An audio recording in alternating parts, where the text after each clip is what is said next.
Hey everyone, welcome back to GizMonk. Today we are looking at a very unique keyboard. Most of you may not even have heard about this brand, and this version is called the Keychron K2 V2. This comes at around 10,000 Indian rupees, and this is one of the expensive models on the market right now. So why is this keyboard so expensive and how good is this? Let's break it down in the review.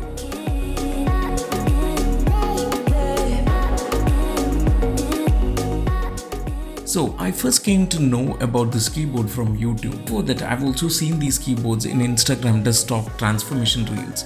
So it's mostly known in the small community of enthusiasts.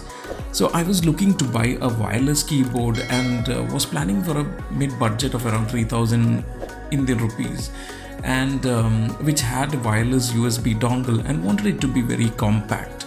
And as I went down the rabbit hole, I understood that there are several compact layouts known by the number of keys on the keyboard. For example, your full standard keyboard having all the keys is 100% layout, and then you have the TKN 10 keyless layout without the number pad, and then you have the 60% layout without the arrow keys and so forth. So this is a TKN just a 10 keyless keyboard. I wanted the arrow keys since it was very necessary for my editing processes. And as usual, my research went overboard and I came across this Keychron keyboard and then decided to bite the bullet. And now that this is here, let's talk about it. It's fairly compact and solid to hold, since this is the aluminum backplate model, which costs a bit than the plastic plate model, and it's really cool to look at. The white and black themed keys really creates a contrast and looks good, to say the least. The compactness and Bluetooth capability makes this look more compact without the wires.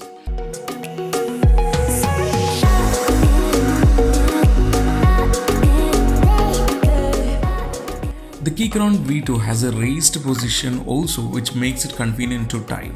You can adjust the position of the keyboard to make it sit flat on the table, or you can raise it according to your typing positions and adjust accordingly. So they give you a braided USB cable in the box, which gets connected to the port here.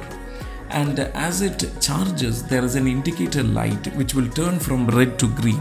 It also comes with keychron brown switches, which has a medium clicky sound between the blue and red switches. So some of you may not know about mechanical switches. So these are different type of switches, and the color indicates what type of a tactile feel you get while you click on the keyboard. Mostly the red mechanical switches are much more the between clicky sound as well as a typing sound, but the blue is the one which has most clicky sound. For some reason I like that clicky noisy switches while typing, and I decided to change the brown switches which came with the stock keyboard to blue mechanical switches. Now you may think, how am I going to do that? So that's one of the greatest features of this model and why it is a little expensive. It comes with a hot swappable feature, which means you can remove these switches underneath and replace with the ones you like. So I went with a third-party site and bought blue mechanical switches and started modding it.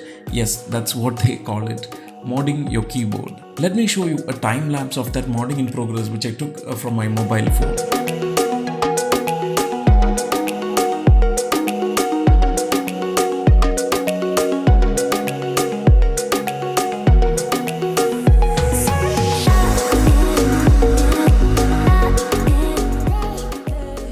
After switches, I went a bit further also by changing the keycaps as well.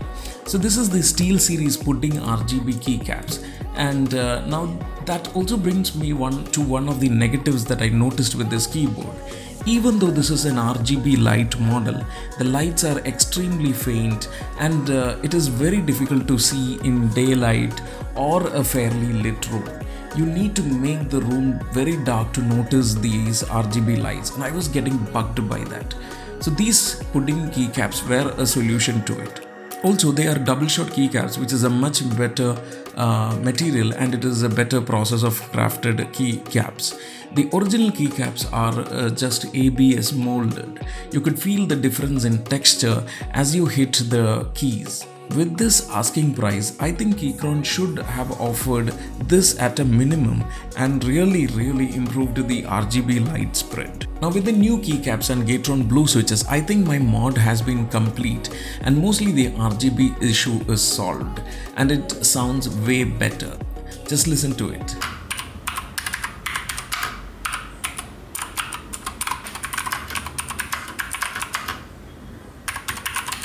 So this being a mechanical keyboard, the battery life is fairly okay. When you press the function key and the B key together, if the lights on the keyboard are green, it means that the charge is more than 70%. Blue means it is under 70% and red means you need to charge the keyboard. The function key also gives you access to some additional features at the top of the row.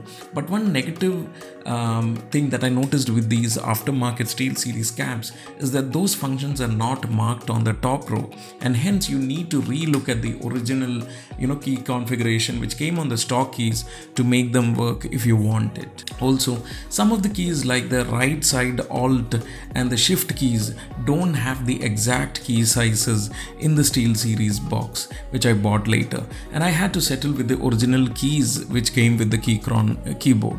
But having said that, this is one of the most customizable keyboard I have come across. On their site, you will see several colorful themed keycaps. I should definitely say that modding a keyboard is definitely not a cheap activity. One of the key differences from the previous Keychron K2 version 1 is the raised position. It has different height positions, which as I mentioned helps you customize according to your typing position. In terms of the typing speed and comfort, typing speed and accuracy may be a bit dependent on the user, and you'll get used to the compact layout after some time.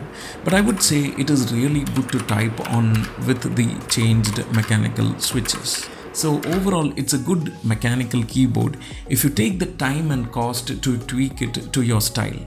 I do think that Keychron does still have some things to iron out, such as the RGB light intensity, stock availability of the accessories on their website, and price their products a bit more sensibly.